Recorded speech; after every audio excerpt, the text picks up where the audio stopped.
Al-Quran itu juga mengandung sanggahan terhadap kaum kafir, ya, termasuk serangan terhadap pemikiran dan akidah mereka, celaan kepada Tuhan-Tuhan mereka, termasuk penghinaan terhadap mimpi-mimpi mereka.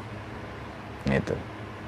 Misalnya ketika Al-Quran menyebut bagaimana kesalahan orang-orang kafir, ya kan? Ketika mulai dari konsep ketuhanan mereka, misalnya, kemudian konsep yang terkait dengan bagaimana mereka itu menyembah sesuatu yang tidak memberikan manfaat, termasuk kisah-kisah tentang Ibrahim yang ketika itu memotong leher patung-patung atau berhala, itu kan dikisahkan untuk menggambarkan bahwa seperti itulah kira-kira, ya, orang-orang yang mereka menyembah yang tidak mereka mengerti, ma wajadna alaihi aba'ana, ya. Jadi ya itulah yang kami temukan dari nenek-nenek moyang kami dahulu, padahal mereka nggak ngerti, ya.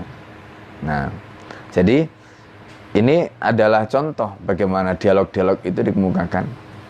Misalnya Al-Quran memberikan penjelasan bahwa kenapa Tuhan itu tidak boleh lebih dari satu, ya kan?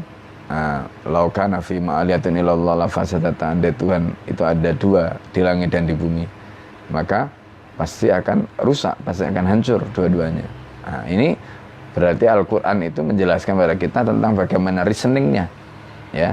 Islam itu mengajarkan konsep teologi harus monoteisme, tidak boleh politeisme, ya, harus monoteistik, itu tauhid, tidak boleh Tuhan itu lebih dari satu.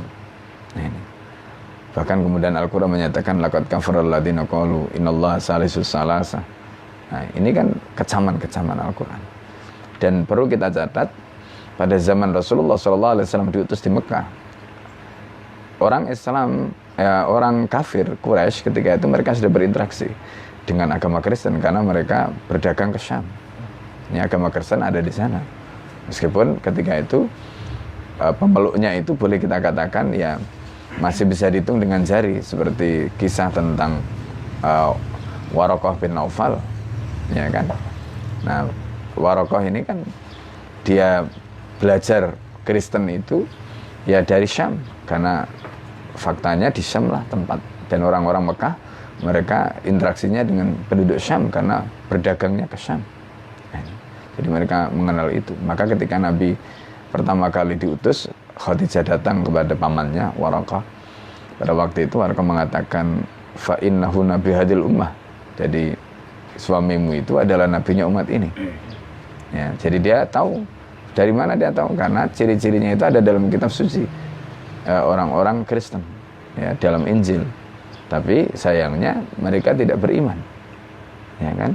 Ini sebagaimana orang Yahudi kemudian di Madinah atau di Yasrib sebelum Rasulullah datang, mereka juga akhirnya tidak beriman kepada Nabi ketika Rasulullah sampai di sana. Nah, ini gambaran-gambaran yang diceritakan dalam Al-Quran, termasuk serangan terhadap para tokoh dan pemimpin mereka, seperti ayat sebelumnya yang kita sudah sampaikan, tabat yada abi lahab wa tab. Kan pada waktu itu Rasulullah SAW mengumpulkan mereka di Bukit Sofa. Kemudian Rasulullah menceritakan, innar ra'id la yakdzibu ahlah, kata Nabi. Seorang pemimpin itu nggak akan membohongi yang dipimpin. Kalau kalian aku ceritakan di belakang bukit ini ada kuda yang menyerang kalian, percaya nggak kalian? Percaya. Kemudian kalau aku sampaikan bahwa aku ini adalah utusan Allah yang diutus pada kalian, nah, maka Abu Lahab kemudian misu-misu itu, taban laka ya Muhammad, alihadal amr jama'atana, celakalah kamu Muhammad, ya, kurang ajarlah, katakan beliau itu bahasanya itu. Apakah untuk urusan ini kamu kumpulkan kami, katanya. Nah, maka kemudian Al-Quran diturunkan menjawab, tabat jada abi lahab wa tab ma aghna anhu maluhu wa ma kasab, dan seterusnya itu. Nah, serangan terhadap interaksi yang rusak termasuk mengatur masyarakat mereka. Contoh seperti wailun lil mutaffifin alladzina, ya, idza qalu an-nas yastafun wa idza qaluhum aw wazanhum yukhsirun. Itu kan kecaman Al-Quran. Wailun lil mutaffifin, wailun, ya, tadi itu celaka, kurang ajar, macam-macam, pokoknya isinya piswan tadi. Wailun lil mutaffifin alladzina idza qalu an-nas yastafun. Ini dicela di dalam Al-Quran.